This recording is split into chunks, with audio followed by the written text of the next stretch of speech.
Muy bien, mis hermanos, que el Señor les bendiga una vez más. Es un gozo poder compartir con ustedes la palabra de Dios en esta hora.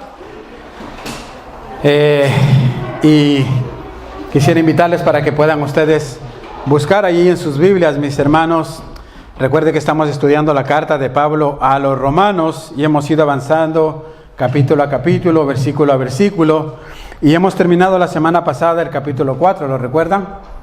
Acabamos ya el capítulo 4 y hoy nos encontramos con el capítulo 5. Así que abran sus Biblias, los que tienen una Biblia física, alumbren sus Biblias, los que tienen en sus teléfonos, pero acompáñenme ahí en Romanos capítulo 5.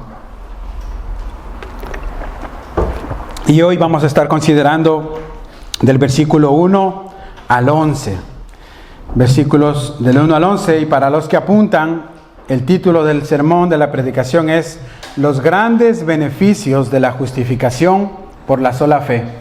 Los grandes beneficios de la justificación por la sola fe. Dice entonces así, mis hermanos, Romanos capítulo 5, versículos del 1 al 11. Justificados pues por la fe, tenemos paz para con Dios, por medio de nuestro Señor Jesucristo, por quien también tenemos entrada por la fe a esta gracia en la cual estamos firmes y nos gloriamos en esperanza de la gloria de Dios. Y no solo esto, sino que también nos gloriamos en las tribulaciones, sabiendo que la tribulación produce paciencia, y la paciencia prueba, y la prueba esperanza. Y la esperanza no avergüenza, porque el amor de Dios ha sido derramado en nuestros corazones por el Espíritu Santo que nos fue dado. Versículo 6. Porque Cristo, cuando aún éramos débiles, a su tiempo murió por los impíos. Ciertamente apenas morirá alguno por un justo. Con todo, pudiera ser que alguno osara morir por el bueno. Mas Dios muestra su amor para con nosotros, en que siendo aún pecadores, Cristo murió por nosotros. Pues mucho más estando ya justificados en su sangre, por él seremos salvos de la ira. Porque si siendo enemigos fuimos reconciliados con Dios por la muerte de su Hijo, mucho más estando reconciliados seremos salvos por su vida. Y no solo esto, sino que también nos gloriamos en Dios por el Señor nuestro Jesucristo, por quien hemos recibido ahora la reconciliación. Gloria a Dios, mis hermanos. Señor, bendice tu palabra en este momento, bendice nuestras vidas, Señor, y ayúdanos, abre nuestro entendimiento, abre nuestro corazón y ayúdanos a apasionarnos de esta verdad, Señor, a exaltarte más, bendito Señor, a glorificarte más en nuestras vidas por lo que tú has hecho, Señor, por estos beneficios preciosos que nos has dado a nosotros que ahora creemos en tu Hijo amado. Ponemos este tiempo en tus manos, Señor, y rogamos que tú bendigas también a los pequeños en su clase arriba, que tú puedas hacer tu obra de salvación en ellos, bendito Señor, y que los llames al arrepentimiento y a la fe en Cristo igualmente. Te lo pedimos en el nombre de Jesús. Amén. Amén, mis hermanos. Bien, mis hermanos, este capítulo 5 que estamos considerando el día de hoy, en realidad viene a ser como una conclusión final, triunfal, de lo que el apóstol Pablo ha venido diciendo ya en los capítulos anteriores, de lo que hemos venido viendo. Este capítulo comienza con las siguientes palabras: justificados pues por la fe. Es decir, ya no hay duda que subsista ni cuestión que se plantee. La justificación de aquel que cree en el Cristo resucitado es cosa cumplida. Es una realidad actual, pues quien cree en Jesucristo es declarado posicionalmente justo delante de Dios, quien es al mismo tiempo el gran juez que un día vendrá a juzgar esta tierra. La resurrección de Cristo, mis hermanos, es la prueba evidente y eterna de que Dios aceptó la obra de la cruz como la expiación plenamente suficiente para perdonar nuestros pecados. Es el inquebrantable fundamento sobre el cual el Dios justo puede apoyarse para justificar a todo aquel que es de la fe en Jesús.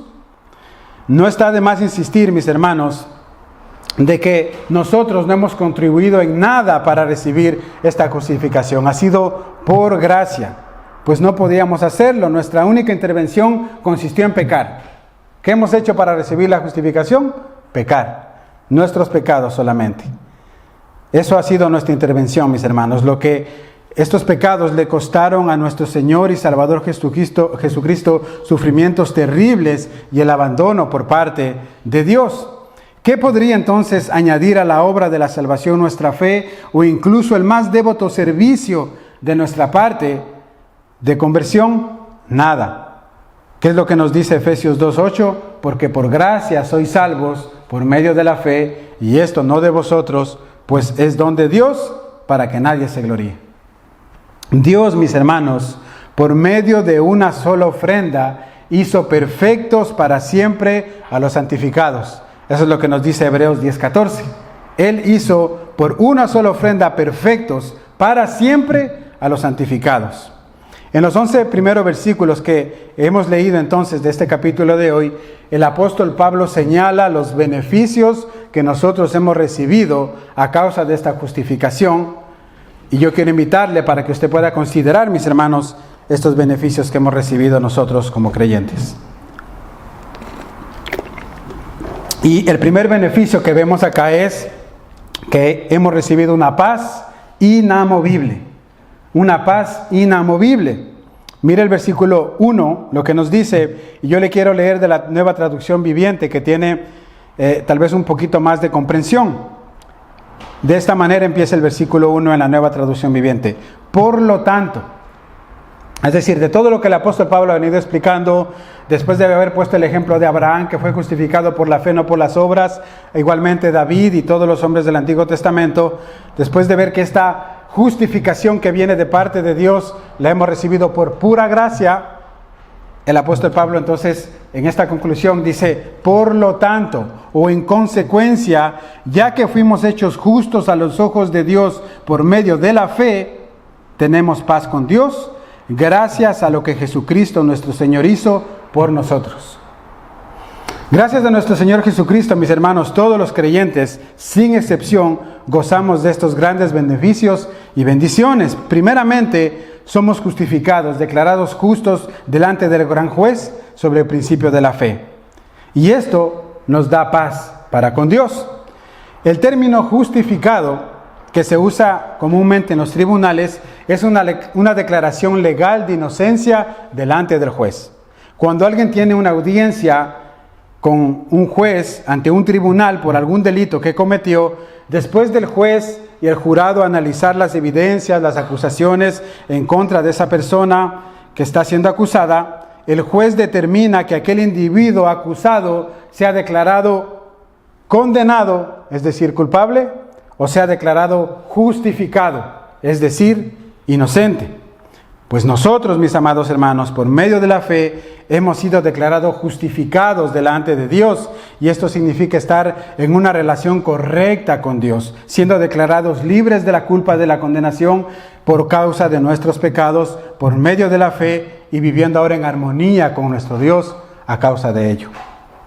Ahora, no se trata de ser una persona perfecta, sin errores, que nunca va a caer o que nunca va a pecar, sino que se trata de tener un corazón leal y obediente por esa gracia que hemos recibido de parte de Dios. El creyente sabe entonces que es aceptado en Cristo, de modo que entre Él y el Dios Santo ya no hay nada más que la obra maravillosa de la preciosa persona de Jesucristo. No hay nada que se interponga. Todas las cosas han sido apartadas para siempre. Ya no se oyen acusaciones de una conciencia culpable, porque de hecho la propia conciencia, mis hermanos, está siendo purificada. El pecador que antes era hostil y odioso ante los ojos de Dios, ahora está convertido en el amado Hijo de Dios. Esto es sorprendente. Y esto, mis hermanos, se convierte entonces en una paz sólida, en una paz inamovible establecida entre Dios y el creyente, que nada puede quebrantar este fundamento. Nada. Mire lo que dice Pablo en Colosenses capítulo 1, versículo 21. El apóstol Pablo dice, y aunque vosotros estabais antes alejados y erais de ánimo hostil, ocupados en malas obras, Sin embargo, ahora Él, es decir, Cristo, os ha reconciliado en su cuerpo de carne mediante su muerte, a fin de presentaros santos y sin mancha e irreprensibles delante de Dios. Por medio de Cristo podemos tener esta paz que ahora tenemos con Dios. Es una paz posicional inquebrantable. La paz, mis hermanos, está hecha para siempre por nuestro Señor Jesucristo, cuya sangre se encuentra continuamente ante los ojos de Dios. Nunca podrá ser planteada una cuestión relativa al perdón de nuestros pecados y a nuestra aceptación por parte de Dios. Y mi intención, mis hermanos, con todo esto que yo acabo de decirles en este momento, es poderlos animar, es poderles, mis hermanos, hacerles sentir seguros, que nos sintamos seguros de nuestra salvación, porque yo sé que muchas veces hay dudas en nuestro corazón. Sobre todo cuando pecamos, cuando le fallamos a Dios, comienzan a venir dudas, comienzan a venir acusaciones por parte de nuestra conciencia caída, empieza a haber acusaciones por parte de Satanás, y esto muchas veces nos lleva a alejarnos, nos lleva a apartarnos de esta comunión que debemos tener con Dios. Pues cuando esto suceda, yo quiero pedirte que tú le recuerdes esto a tu corazón que acabas de escuchar. El día que tú creíste en Cristo como tu Salvador, como tu Señor, tú fuiste declarado posicionalmente justo delante de Dios, quien es el gran juez del universo, por medio de la sangre de Jesucristo. Y no hay nada que pueda cambiar esta condición en la que ahora estamos. Nada, ni siquiera nuestros pecados. Mire lo que dice Pablo en Romanos 8, versículos 31 en adelante. Vaya conmigo ahí a Romanos 8, 31.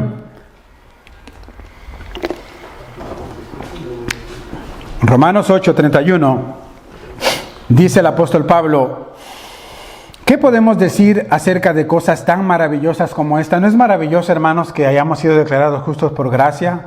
¿No es maravilloso que ahora tengamos una paz posicional para con Dios y que no haya nada que irrumpa esta paz? Dice el apóstol: ¿qué podemos decir acerca de cosas tan maravillosas como esta? Si Dios está a favor de nosotros, ¿quién podrá ponerse en nuestra contra? Si Dios no se guardó ni a su propio Hijo, sino que le entregó por todos nosotros, ¿no nos dará también todo lo demás? ¿Quién se atreve a acusarnos a nosotros, a quienes Dios ha elegido para sí? Nadie, porque Dios mismo nos puso en la relación correcta con Él. Entonces, ¿quién nos condenará? Nadie, porque Cristo Jesús murió por nosotros y resucitó por nosotros y está sentado en el lugar de honor a la derecha de Dios e intercede por nosotros. Versículo 35, ¿acaso hay algo que pueda separarnos del amor de Cristo? ¿Será que Él ya no nos ama si tenemos problemas o aflicciones, si somos perseguidos o pasamos hambre o estamos en la miseria o en peligro o bajo amenaza de muerte? Como dicen las Escrituras, por tu causa nos matan cada día, nos tratan como ovejas en el matadero. Claro que no, dice Pablo, a pesar de todas estas cosas, nuestra victoria es absoluta por medio de Cristo quien nos amó. Y el versículo 38 dice: y yo estoy convencido, y esa es mi intención, mis hermanos, que nosotros en esta tarde salgamos convencidos de esta verdad.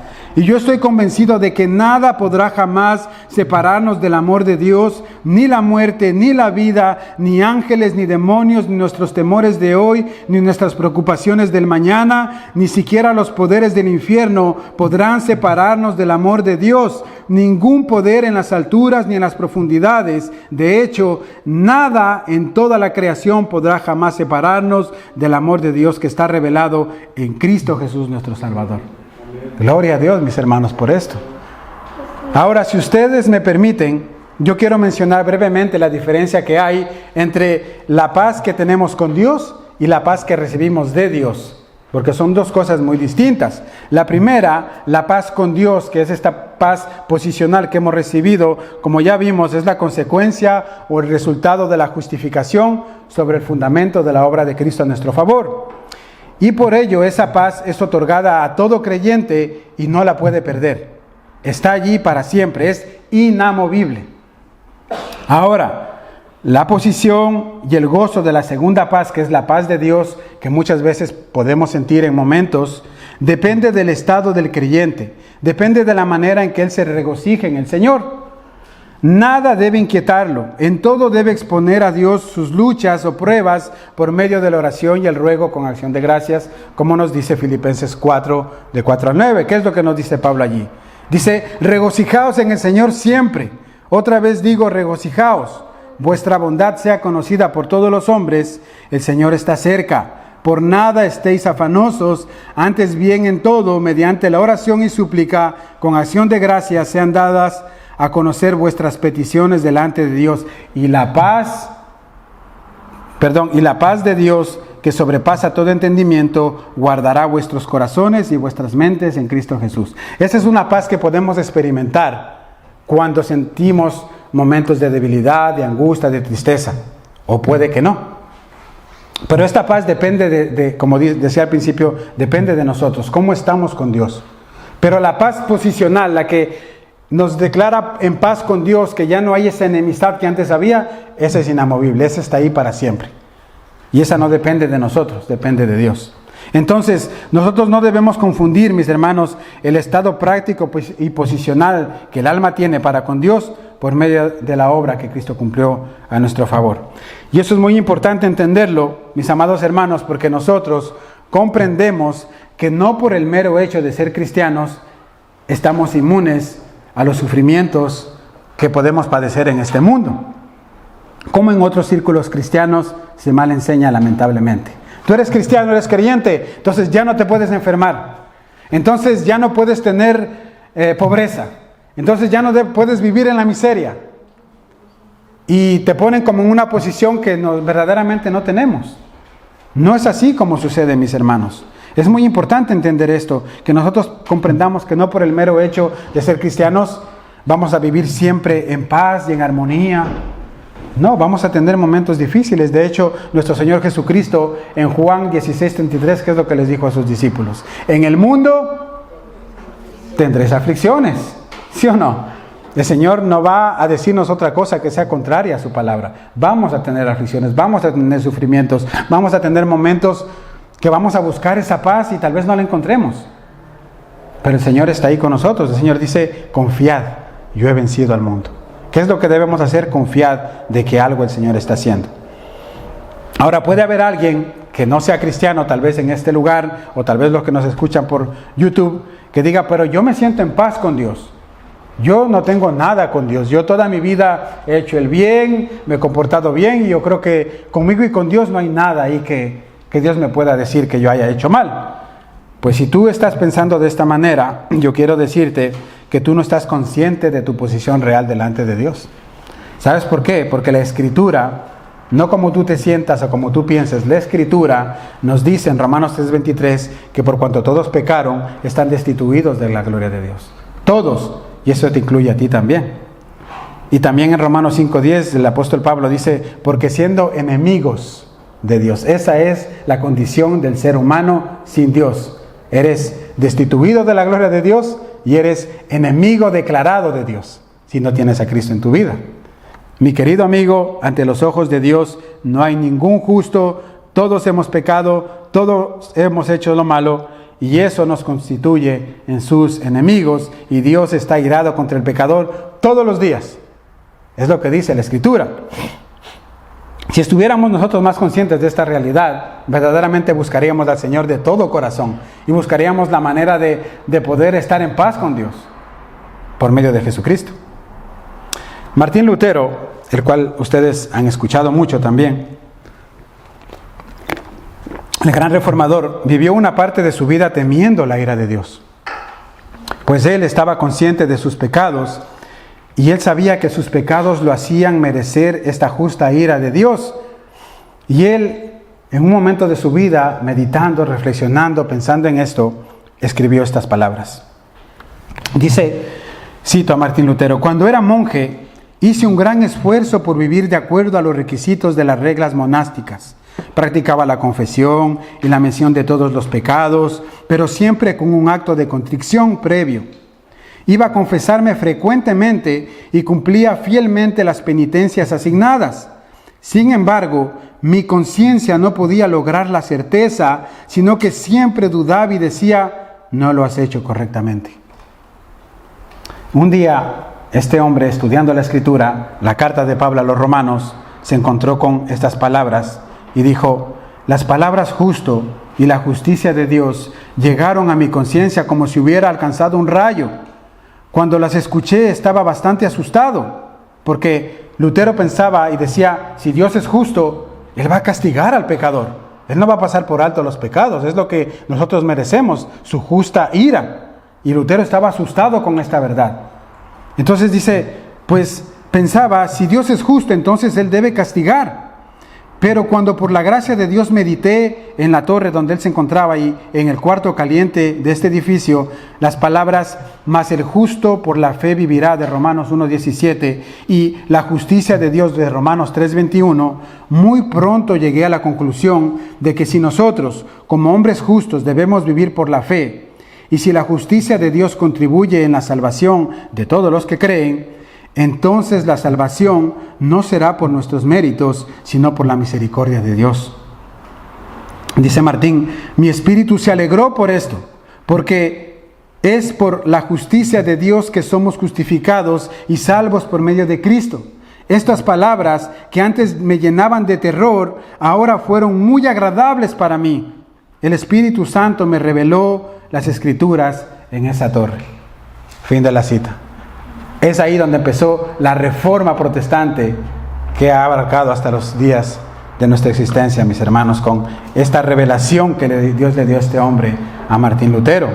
Lo esperanzador de todo esto, mis amados hermanos, es que esta misma gracia que recibió Lutero en aquel entonces que él experimentó, sigue estando hoy disponible para todo aquel que cree en Jesucristo. Para todo aquel que crea que Dios nos justifica, nos salva, nos perdona por medio de la obra de Cristo en la cruz, por pura gracia a través de la fe. Sigue estando disponible hoy para ti. Así que si tú no tienes a Cristo, yo debo recordarte que tú eres un enemigo de Dios, pero también quiero recordarte que la gracia de Dios está disponible si tú vienes en arrepentimiento y fe para que puedas reconciliarte con el Dios creador de los cielos y la tierra. Considerando esto, entonces pasemos a mirar un segundo punto, mis hermanos, y es otros de los beneficios que tenemos por medio de la justificación que hemos recibido, y es libre acceso a la gracia.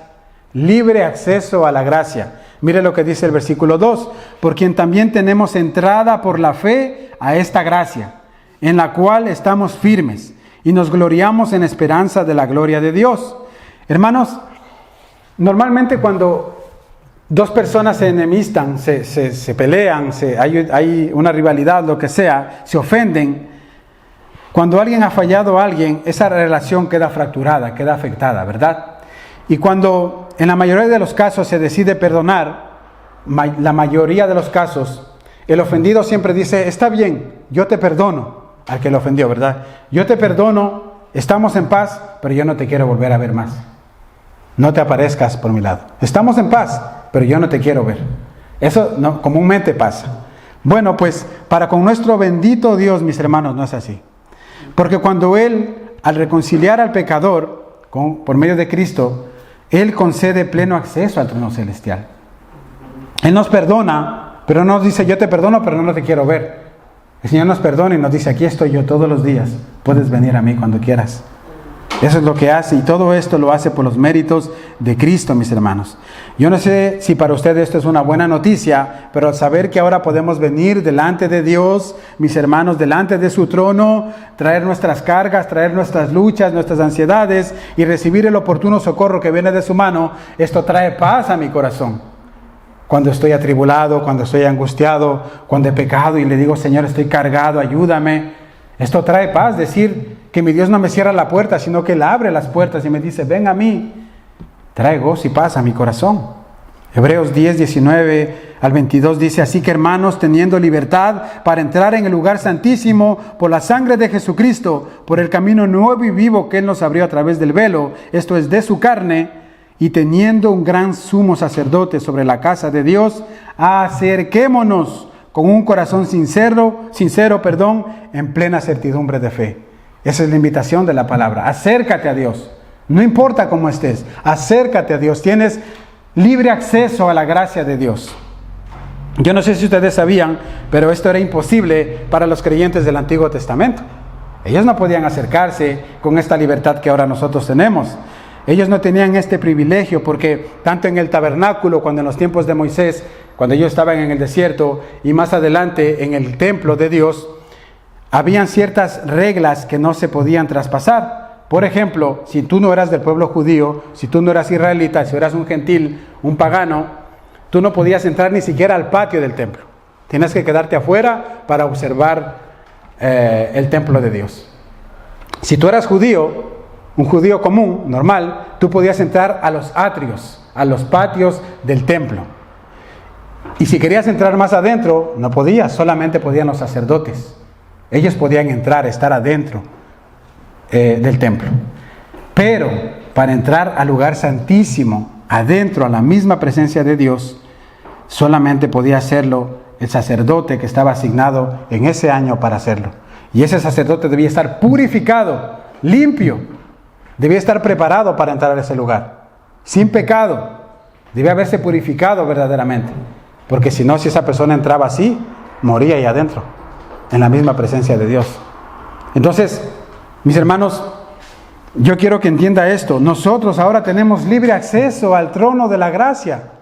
¡Qué tremendo!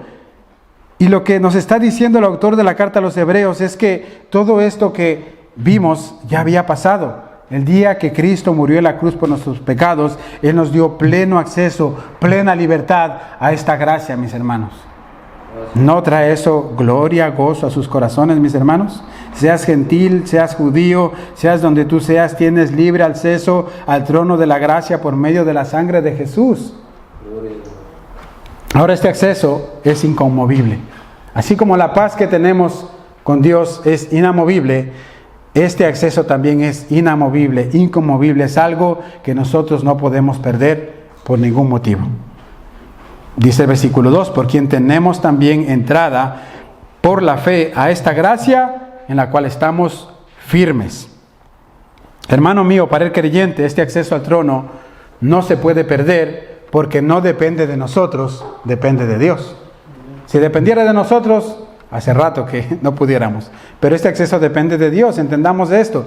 Ningún cristiano puede perder este libre acceso a la presencia de Dios, porque nuestro acceso a Él no depende de ninguno de nosotros, depende de su gracia, y esa gracia es inamovible, inmutable, no cambia. Piensen en esto, mis hermanos. Para que un verdadero creyente caiga en desgracia delante de Dios, Dios tendría que ser un Dios que no tiene gracia para con nosotros, y esto es algo imposible porque Dios es el Dios de gracia y Dios no cambia. Recuerden lo que hemos venido viendo a lo largo de esta carta, que no es por obras, sino por fe, por gracia, por la gracia de Dios. Por esta razón, el apóstol Pablo en el capítulo 8 escribió lo que ya leímos unos versículos antes, en el 8:38, por lo cual yo estoy seguro de que ni la muerte, ni la vida, ni principados, ni potestades, ni lo presente, ni lo porvenir, nada nos podrá separar del amor de Dios. Estaba completamente convencido. Y si tú has creído en Cristo, si has sido salvo por la gracia de Dios, tu salvación está segura porque no depende de ti, depende de su gracia. Y esto trae seguridad de nuestra salvación. Si alguno aquí está pensando, bueno, ¿y qué pasa con aquellos que en algún momento pierden la fe? ¿Pierden también su salvación? Pues la sencilla respuesta es no, mis hermanos. No, porque la fe es el instrumento por medio del cual somos salvos, pero no es el motivo por el cual fuimos salvados. La fe es el instrumento, pero no es el motivo por el cual fuimos salvos. El motivo por el cual fuimos salvos es la gracia de Dios, no tu fe. Es la gracia de Dios, no tu fe. Y aún esa fe es regalo de la gracia de Dios. Depende de Él completamente. Efesios 2:8, porque por gracia sois salvos por medio de la fe, y esto no de vosotros, pues es don de Dios. La gracia y la fe son don de Dios que Dios nos ha dado. Y Dios no cambia. Dios no te da algo y luego te lo quita, si tú lo tienes verdaderamente. Ahora, si en el camino tú te engañaste y pensaste que recibiste algo de Dios y caíste y te apartaste de Dios, deberías replantearte si verdaderamente recibiste lo que dices haber tenido. De manera que nos queda claro entonces que nuestra salvación no depende de nuestra fe, sino de su gracia, y que por medio de Cristo se nos ha concedido libre acceso a esta gracia y nada ni nadie puede quitarnos este enorme privilegio. Entonces, siguiendo con nuestro texto, ya que hemos visto que tenemos paz con Dios, ya que hemos visto que tenemos acceso libre al trono de la gracia, ahora el apóstol Pablo dice que podemos también nosotros gloriarnos en medio de las tribulaciones. Gloriarnos en medio de las tribulaciones. Esto es algo tremendo. Mire lo que dice el versículo 3 al 5. Y no solo esto, no solamente estás en paz con Dios, no solamente tienes acceso a la gracia de Dios todos los días, y no solo esto, sino que también nos gloriamos en las tribulaciones, sabiendo que la tribulación produce paciencia, y la paciencia prueba, y la prueba esperanza, y la esperanza no avergüenza, porque el amor de Dios ha sido derramado en nuestros corazones por el Espíritu Santo que nos fue dado.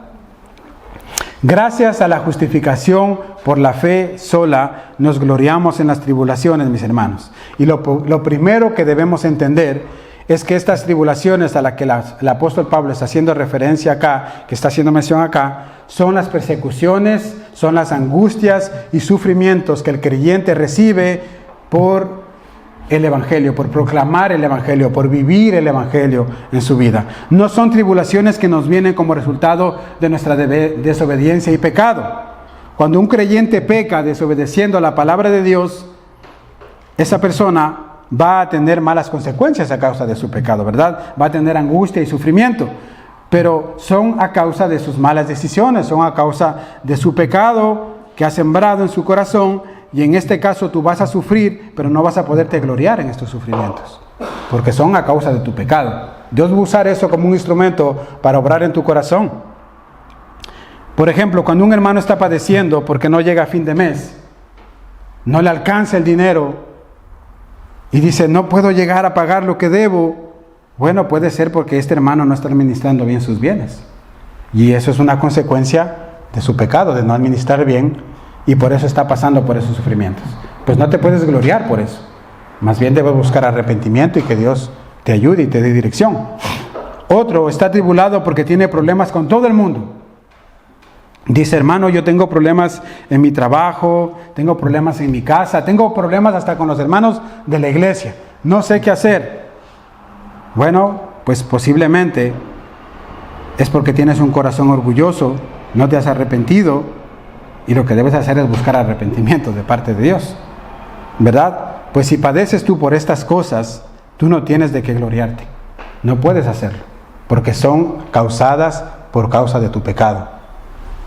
A lo que el apóstol Pablo se refiere en nuestro texto es a aquellas tribulaciones que nos vienen por causa del Evangelio, porque estamos dando testimonio de nuestra fe y porque sentimos rechazo, persecución, incluso calumnias. Pues cuando esto sucede, entonces ahí nos gloriamos en esas tribulaciones por causa de Cristo. Porque por medio de ellas Dios produce en nosotros un carácter probado, que es lo que significa la palabra paciencia en nuestro texto. Un carácter probado. Y esto pasa porque estamos bajo presión. Así como el oro y la plata se trabajan bajo presión para que estos metales preciosos resplandezcan y den ese brillo que dan, así muchas veces Dios, por medio de las persecuciones, de las aflicciones, va probando nuestro carácter, va puliendo nuestro carácter para que podamos dar frutos, para que podamos dar resultados. Es de la manera que Dios obra en nuestras vidas. Mis hermanos, si tú eres un verdadero creyente, si tú estás viviendo el Evangelio, créeme que sí o sí vas a padecer persecución. Se van a burlar de ti, te van a calumniar, van a hablar mal de ti, cualquier cosa, te van a rechazar, ya no te van a invitar. Ahí viene el santito, ahí viene el cristiano, y no te van a invitar y vas a sentir persecución, ¿verdad? Pero acuérdate ahí, Dios está probando tu carácter, Dios está puliendo tu corazón. Estás pasando por una tribulación que Dios ha dicho que vamos a pasar. Mira lo que dice Mateo 5, versículos 11 y 12. Bienaventurados sois cuando por mi causa os vituperen y os persigan y digan toda clase de mal contra vosotros mintiendo. ¿Qué es lo que tienes que hacer? ¿Llorar y afligirte? No, dice ahí, gozaos y alegraos, porque vuestro galardón es grande en los cielos, porque así persiguieron a los profetas que fueron antes de vosotros. ¿Qué es lo que tiene que hacer el cristiano ante las tribulaciones y la persecución por causa del Evangelio? Gozarse y alegrarse. El apóstol Pedro, al final de sus días, cuando lo mataron, lo iban a colgar como Jesucristo en la cruz. Y él dijo, yo no soy digno de morir de esa manera. Y él pidió que lo crucifiquen boca abajo. No se sentía digno. Nosotros, mis hermanos, vamos a tener que pasar muchas veces también tribulaciones, angustias. Y debemos gozarnos por eso. Gozarnos de compartir esa misma tribulación, esa misma angustia que padeció nuestro Señor por predicar el Evangelio, por mostrar la verdad al mundo. Nosotros debemos gloriarnos en eso. Entonces, fíjese en la manera que nosotros debemos reaccionar ante una tribulación. Gozaos y alegraos, dice el Señor. Esa es la orden de nuestro capitán. Mis amados hermanos, si el Espíritu Santo está obrando en nuestras vidas, entonces nosotros vamos a hacer testimonio de la obra de Dios en nuestras vidas, donde quiera que estemos, en tu trabajo, en tu casa, en la iglesia. Vamos a mostrar esta obra que Dios está haciendo y no nos vamos a moldar, no nos vamos a acomodar al molde y a los patrones de este mundo, y esto seguramente nos traerá como resultado rechazo, aborrecimiento de las personas que nos rodean. Ahora, si tú eres creyente y no padeces esto, no sé si estás mostrando verdaderamente que eres cristiano donde tú te mueves. Porque cuando tú muestras que eres cristiano y hablas de tu fe, el rechazo está ahí. El apóstol Pablo dijo en Filipenses 1:29, porque a vosotros os es concedido a causa de Cristo, no solo que creáis en Él, sino también que padezcáis por Él. Es decir, eso viene en el paquete. Está allí para todo cristiano. Creer en Cristo, pero también tribulación y angustia y padecimiento. Dice un comentario acerca de esto: enfrentar dificultades por causa del Evangelio nos ayuda a desarrollar paciencia, resistencia, persistencia, constancia. Esta resistencia desarrolla prueba, aprobación, mérito, firmeza de carácter aprobado, y esto fortalece nuestra esperanza segura de salvación. Y por eso dice la Escritura que la esperanza no avergüenza. ¿Por qué, mis hermanos? Porque cuando nosotros padecemos todas estas cosas, debemos recordar que nuestro galardón no está en la tierra. Nuestro galardón está en los cielos. Amén. Y cuando lleguemos a los cielos, cuando lleguemos a nuestra casa, ahí tendremos nuestra recompensa. Y nuestra esperanza que guardamos no avergüenza, porque está ahí arriba esperándonos. Ustedes se recuerdan cuando en Hechos 12 comenta la muerte de Esteban. Él estaba siendo perseguido, apedrado, atribulado por predicar el Evangelio. Y dice que cuando comenzaron a apedrearlo, él vio los cielos abiertos y al Hijo de Dios sentado a la diestra del Padre, y se gozó, estaba gozoso, alegre de ver, ni le importó las piedradas. No dice nada de eso, porque él estaba puesto los ojos en el reino de los cielos, en lo que le esperaba arriba, al igual que el apóstol Pablo. Y cuando tú pasas por tribulaciones, angustias, momentos de desesperación, pero tienes tu mente en el cielo, nada de eso va a ser mayor que el gozo que te espera en el cielo. Y es en eso lo que debemos descansar, mis hermanos. Ahora bien, el amor de Dios no solo ha sido derramado en nuestros corazones por medio del Espíritu Santo que nos fue dado para que nos gocemos en Él, sino que este amor también es manifestado fuera de nosotros, y cuando nos hallamos en un estado de completa incapacidad y de humillación, pasamos a un cuarto punto: el bueno y justo murió por los viles y pecadores. Ahí se manifiesta, el amor de Dios se manifiesta por medio del Espíritu que nos ha sido dado, está en nuestros corazones, pero también se manifestó externamente como el bueno y justo, es decir, Cristo, murió por los viles y pecadores. Ahí se manifestó el amor de Dios también para con nosotros. Mire lo que dice el versículo 6 al 9. Versículo 6 al 9.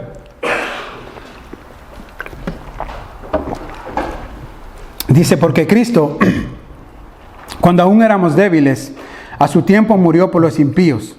Ciertamente apenas morirá alguno por un justo. Con todo, pudiera ser que alguno osara morir por el bueno.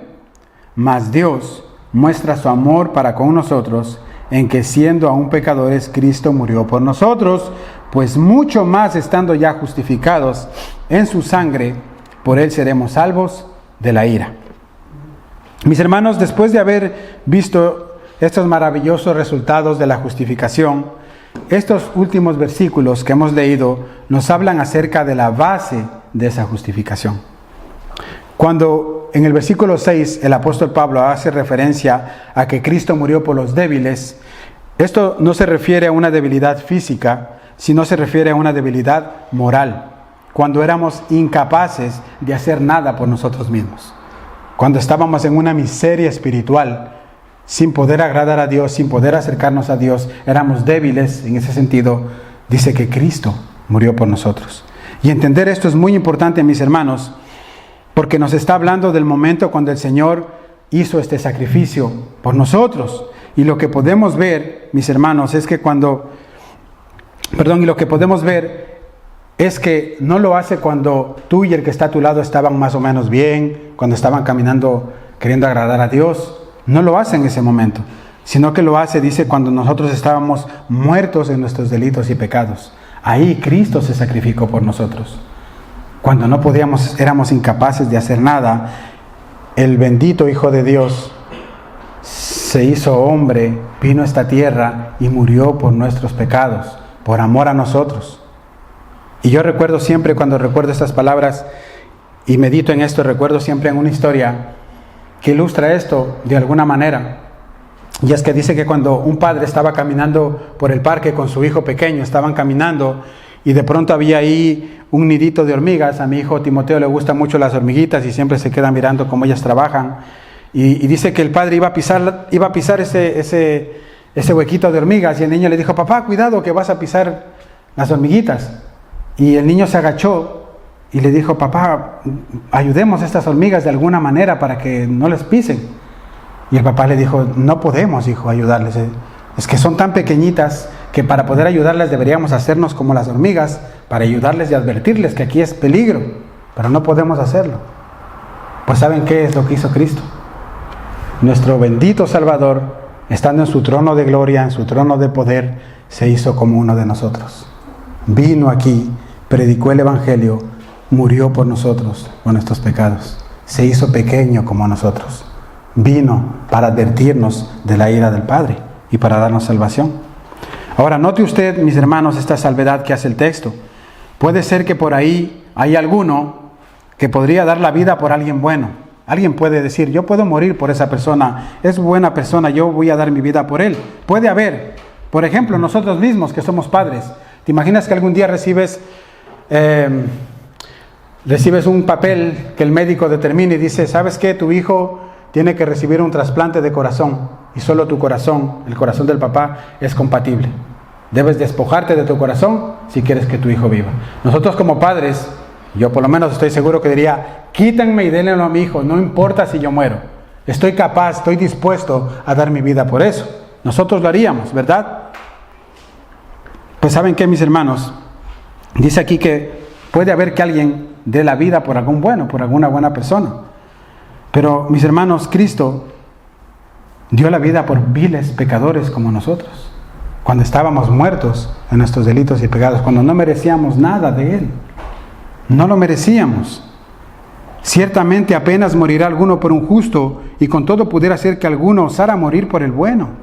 Pudiera haber. Pero ya vimos la sentencia de Dios. Miró desde los cielos y dijo: no hay justo, no hay ni un bueno, no hay ninguno que haga el bien, todos se apartaron. Pues por ellos murió el Señor. Mas Dios muestra su amor para con nosotros. Ahí se resalta el amor de Dios. No murió por buenos, no murió por santos, murió por pecadores como nosotros. Y ahí se resalta el amor de Dios, en que siendo aún pecadores, Cristo murió por nosotros. Esperó Dios mostrar su amor cuando tú estés un poquito más limpio, cuando te hayas despojado de ciertas cosas. Esperó ver algún cambio en ti para que Él pudiera acercarte a ti y te haga merecedor de su amor y de su gracia. No, de ninguna manera. Mi amado hermano, mi amada hermana, si en algún momento tú dudaste del amor de Dios, en algún momento de tu vida, recuérdate esto. Recuerda y medita en la cruz de Cristo, pues allí nuestro Dios dejó plasmada la mayor muestra de amor para con nosotros.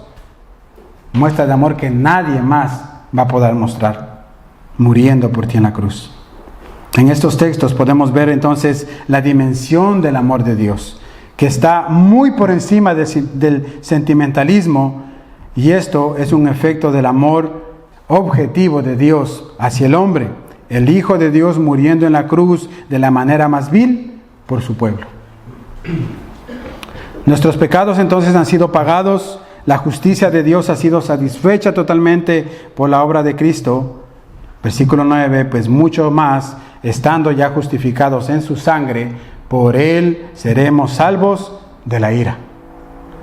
Cristo al morir en la cruz, mis hermanos, derramó su sangre y esa sangre fue propicia ante Dios para cubrir, para perdonar nuestros pecados. Cristo recibió sobre Él todo el castigo de Dios para que nosotros recibamos todo el amor de Dios. Cristo cambió las cosas, cambió el juego. Él recibió sobre Él todo el castigo de Dios para que nosotros podamos recibir todo el amor de Dios en la cruz. Entonces, ¿cómo hemos sido salvos? ¿Cuál es la base de nuestra justificación? La obra perfecta y suficiente de Cristo en la cruz del Calvario. Es todo, mis hermanos. Entonces, terminando ya con esta porción, los versículos 10 al 11 cierran este pensamiento, esta verdad, recordándonos algo más. Dice, porque si siendo enemigos fuimos reconciliados con Dios por la muerte de su Hijo, mucho más estando reconciliados seremos salvos por su vida. Y no solo esto, sino que también nos gloriamos en Dios por el Señor nuestro Jesucristo, por quien hemos recibido ahora la reconciliación. Nos habla de la reconciliación, mis hermanos. Recuerden que nosotros éramos enemigos de Dios. Entonces Cristo al morir en la cruz nos reconcilia con el Padre. Vuelve a ponernos en amistad con el Padre. Ahora podemos tener esta relación estrecha con Dios. El apóstol Pablo más adelante en Romanos 8:15, que lo veremos tal vez algunos meses más adelante, dice, pues no habéis recibido un espíritu de esclavitud para volver otra vez al temor, sino que habéis recibido un espíritu de adopción como hijos, por el cual clamamos, Abba, Padre. Ahora somos hechos hijos de Dios. Pero menciona también esta frase que ha venido permeando toda esta porción, si usted se ha dado cuenta, que es la frase, la gloria de Dios. Casi en todo el pasaje que hemos leído permea esta frase, la gloria de Dios. Y cuando nosotros pensamos en la gloria de Dios, tenemos que pensar en su eternidad, en su poder, tenemos que pensar en su gobierno, en su soberanía, en todos estos atributos tan maravillosos que solo le pertenecen a Dios, ¿verdad? Pero con relación a la salvación, sabemos que tiene que ver con la redención. Mis hermanos, no hay otro evento más glorioso en el universo que nuestra salvación. Es allí donde veremos y donde podemos ver la gloria de Dios manifestada en plenitud en Jesucristo. Porque la cruz de Cristo ha sido la manifestación más grande del poder de Dios en todo el universo entero. El perdón de pecados, la redención de nuestras almas, la muestra de amor de Dios al darnos vida aun cuando estábamos muertos en nuestros delitos y pecados, es la obra más maravillosa que nadie, sino solamente Dios, pudo haber realizado por nosotros. Entonces, cuando pensamos en la gloria de Dios, pensamos en Cristo. Él es la gloria de Dios. Pensamos en todo lo que Él hizo, en todo lo que Él es, porque Jesús es el resplandor de la gloria de Dios. Por eso nosotros nos gloriamos en Dios, por nuestro Señor Jesucristo, por quien hemos recibido la reconciliación. Esto es tremendo, mis hermanos, porque piensen conmigo y ya vamos a ir terminando. Por medio del sacrificio de Cristo, primeramente nosotros hemos sido justificados delante del Padre. Y esto pasó 2000 años, hace más de 2000 años, en el pasado. Hemos sido declarados justos delante de Dios por ese sacrificio. En el presente, nosotros gozamos de una perfecta paz con nuestro Dios. Y en el futuro disfrutaremos de la perfecta gloria de Dios, porque le veremos tal como Él es. En todo ha operado la obra maravillosa de Cristo para nuestra salvación. En el pasado, en el presente y aún en el futuro, mis hermanos. Miren lo que dice 1 de Juan 3, versículo 2. Amados, ahora somos hijos de Dios. Ya no somos enemigos. Ya no estamos separados. Somos hijos de Dios.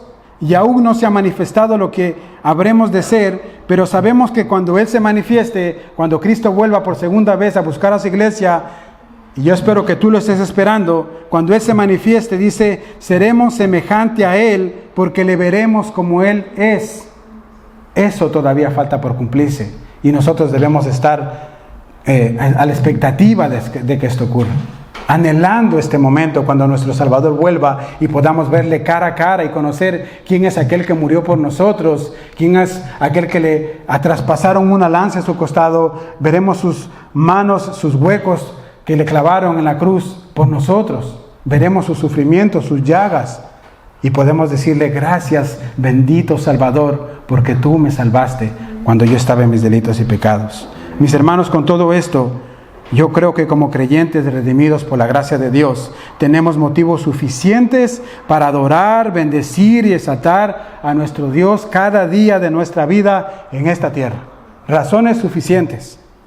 Y si hay alguien aquí o que nos escucha que aún no ha tenido este enorme privilegio de ser llamado hijo de Dios, yo quiero invitarle para que hoy te acerques a lo que Dios ha prometido por medio de Cristo. Reconoce tus pecados delante de Dios, clama por la salvación de tu alma y disfruta, así como cada uno de nosotros ahora, los grandes beneficios de la justificación por la fe sola que recibimos en Cristo Jesús. Amén. ¿Qué les parece si damos gracias a nuestro Dios? Oh Padre bueno, bendito Señor, qué privilegio tenemos ahora de llamarte Padre nuestro, Señor.